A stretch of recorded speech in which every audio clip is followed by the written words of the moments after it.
So, very warm good evening, one and all. At the outset, I would like to thank Dr. Hari and team for having invited me here. I'm going to talk about airway problems in ECMO in next 10 minutes or so. This topic can be spoken in two ways, the bronchoscopy for ECMO. So, patient who is already on ECMO, treatment for some reason may require a bronchoscopy or an intervention, airway intervention for a complication during ECMO. And ECMO can be electively instituted for a patient who has got a central airway obstruction or a central airway intervention electively. So both we'll try to discuss. Basically, ECMO is a form of extracorporeal life support where an external artificial circuit carries a venous blood from the patient to the oxygenator, where the blood is enriched with oxygen and the carbon dioxide get removed, and the blood is returned back to the patient via central vein or central artery, depending on the type of the ECMO. An acute cardiac failure with a reversible cause or an acute respiratory failure with a reversible cause, which is refractory to the conventional treatment, can be a indication for right indication for an ECMO. So there is a large list of indications for ECMO. In respiratory ECMO, there is a veno-venous ECMO. We have the patients with severe bacterial viral pneumonia, aspiration, alveolar proteinosis, severe airway obstruction, pulmonary contusion because of trauma, and various chemical injuries, and a patient who is awaiting transplant can be bridged on ECMO till he gets a graft or something. In case of VA ECMO, there is cardiac ECMO, where we can apply ECMO in patients with severe cardiogenic shock secondary to myocardial infarction or a myocarditis or post-cardiotomy and so on. So the list is large. So we know that there are two different configurations in ECMO. One is a veno-venous, where the peripheral vein is cannulated and the blood is drawn from the peripheral vein and gets oxygenated and returned back to the central vein or a peripheral vein. That is veno-venous ECMO. Veno-arterial ECMO, which is mainly used for cardiogenic shock and cardiac failure patients, used to support the patient with severe cardiac failure. Blood is drawn from the central vein, passed through the ECMO machine, and then returned back via the central artery. So once you have put the patient on ECMO, your initial achievements of respiratory and hemodynamic goals are achieved. Initial targets are achieved. You need to maintain certain flow on ECMO to maintain the patient on ECMO until the initial problem or until the causative problem is cleared off. You need to maintain certain flow through the ECMO. And you need to monitor very closely about the venous oximetry, blood pressure, vital parameters and other neurological status and so on, all parameters during ECMO circulation. And of course, most importantly, you need to monitor the coagulation status, and the patient has to be continuously infused with unfractionated heparin during the ECMO treatment with a monitoring of activated clotting time of around 180 to 210 seconds to maintain the flow into the circuit. So ECMO is not without complications. Since patient is being continuously infused with heparin, bleeding is the most common complication. Bleeding from the ECMO cannulation site or any other part of the body, including intra-abdominal or intrathoracic or intracranial also can happen. Thromboembolic complications, cannulation-related complications. Since patient is on heparin-induced thrombocytopenia and neurological complications, and there are specific complications to VV and VA ECMO separately. Since bleeding is the most common complication, can occur in 30 to 40% of patients who are all in ECMO. And of course, airway bleed is not an exception, though it is rare, but still we need to consider, we need to look into that also in a patient who is on ECMO. All due to continuous heparinization. If the patient gets severe bleeding, then probably it is due to continuous heparinization. So probably we need to reduce the heparin dose and monitor the ACT more frequently and if needed, a surgical exploration may be needed on the site of bleeding. And if the patient has got severe airway bleeding, then probably we need to intervene with the bronchoscopy also. And for the diagnosis, as well as if we need to intervene, if we need to do some interventions for arrest the bleeding or to remove the clot and whatever. So patient may require bronchoscopy. That's where requirement of bronchoscopy comes to a patient who is on ECMO. And people have found that repeated routine bronchoscopy for bronchial toileting and removing secretions has been safe in different studies. So indications for bronchoscopy or a diagnostic or a therapeutic bronchoscopy in a patient who is already on ECMO comes where as a diagnostic purpose where you need to find out the type of infection or to take a bronchial lavage and to clear out the secretions. If there is a bleeding, then probably you need to diagnose the bleeding, site of bleeding and side of the bleeding. And to arrest the bleeding, you need to do some interventions also. Basically, though patient is on ECMO, patient is maintained, the oxygenation is maintained by ECMO, still the patient has to be continued on a mechanical ventilation to maintain the airway patency and to prevent the airway collapse. So patient needs to be on mechanical ventilator with basic settings.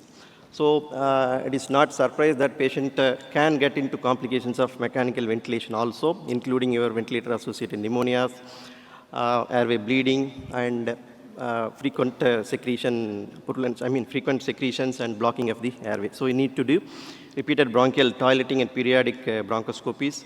And if there is a bleeding, clot removal, you can do bronchoscopy and procedures, so on. So in case of massive airway bleed in a patient who is already on ECMO, though it is a very rare condition, it causes significant mortality if not addressed early.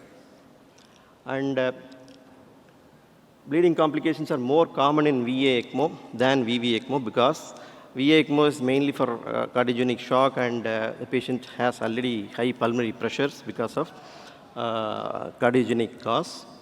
And cardiogenic shock patient may be frequently intervened with pulmonary vascular procedures like instituting a Swan-Ganz catheter and so on. So the pulmonary vascular procedures are more, the complications are more, including the bleeding complications. If there is a massive bleed, then probably you need to do a multidisciplinary approach to control the bleed. From the intensivist side, he need to adequately decompress the biventricular pressure by increasing the pressure flow, increasing the flow through the circuit, and stop the anticoagulants appropriately if needed. Transfuse blood products and ensure adequate oxygenation by adjusting the ECMO settings because you may not be able to ventilate the patient properly through the ET tube because of the bleeding and blood clots obstructing the airway. And from the interventional pulmonology perspective, you need to do early bronchoscopy, diagnose the bleeding, site of the bleeding, and arrest the bleeding, try to arrest the bleeding. And you may have to use the local measures like iced cold saline or procoagulants or adrenaline. You may have to use bronchial blockers and leave the blockers for at least 24 hours in the airway until the bleeding is controlled. Or if sometimes bleeding is more, despite the blocker, then probably you need to clamp the entire ET tube for 24 to 36 hours until the bleeding stops. If the bleeding still further continues, then probably you need to take help from your IR, interventional radiology team, for a selective bronchial angiogram and to find out the extravasation and to arrest the bleed. Probably they may have to do a endobronchial artery embolization. Probably after the procedure, once the bleeding active bleeding stops, you need to do a surveillance bronchoscopy again to remove the clots and to see for the recurrent bleed also. So this is the flow chart, what I have discussed already. This has been suggested by a team from Philadelphia group. They say that initial bleeding, you try to control with the bronchoscopic interventions. If the bleeding continues further, then probably you can try with the blocker. Or you can try clamping the endotracheal tube. Still further it continues, then probably you need to take help from the IR team or a surgeon. Now coming to the ECMO for airway interventions. So previously a case was shown by Dr. Tinku showing that a carinal lesion which is obstructing both the main bronchi. So that was probably an ideal case for an ECMO backup for an airway intervention. So during airway intervention in these central airway obstruction patients, adequate ventilation and as well as carbon dioxide removal is a challenge. So endotracheal intubation and rigid bronchoscopy may be preferred, but still in severe cases, these procedures also may be very risky and sometimes may be associated with asphyxia and collapse of the patient. So in such cases, the diagnostic and therapeutic modalities are very risky. So initiating ECMO electively prior to the airway intervention may reduce the airway complications and the respiratory failure and asphyxia also. So people have come up with more and more evidences for airway intervention, ECMO for airway interventions. Though there are no large studies in the literature, there have been a number of individual case reports and case series on ECMO for airway interventions. So basically, we can do tracheobronchial tumor debulking, use of various modalities, including our electrocautery, cryo, and APC, stenting of the airway or stent removal, airway surgical interventions, and sometimes whole lung lavage for a pulmonary alveolar proteinosis can also be tried on ECMO. So whatever be the procedure can be done safely with the ECMO backup. It will take care of the oxygenation, and we need not worry about the asphyxia or losing the airway or airway complications, respiratory failure.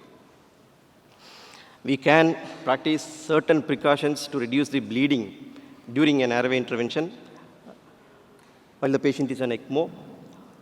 Instead of using continuous heparin infusion, since it is going to be a short ECMO procedure, heparin during cannulation, bolus heparin can be given and an infusion can be avoided to reduce the bleeding.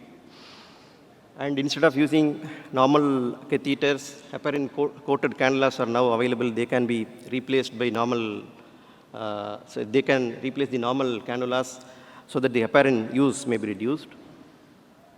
And try to decannulate the patient early from ECMO as soon as the procedure is over.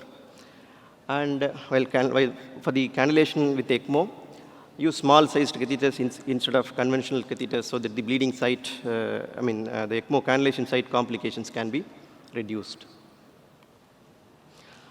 To summarize, ECMO is increasingly utilized in intensive care unit for refractory cardiac or respiratory failure. A multidisciplinary approach, including intensivist, pulmonology, cardiology, thoracic surgeon, and radiology, makes the difference. Airway secretions and bleed may be the more situations where you need frequent bronchoscopy, periodic bronchoscopy, and intervention during ECMO support. ECMO backup for interventions in CAO, the evidence is increasing, more and more being used. And cost of ECMO and ECMO-related complications are maybe the limiting factors for use of ECMO in central airway obstruction. So thank you for the patient listening. I will end the talk here.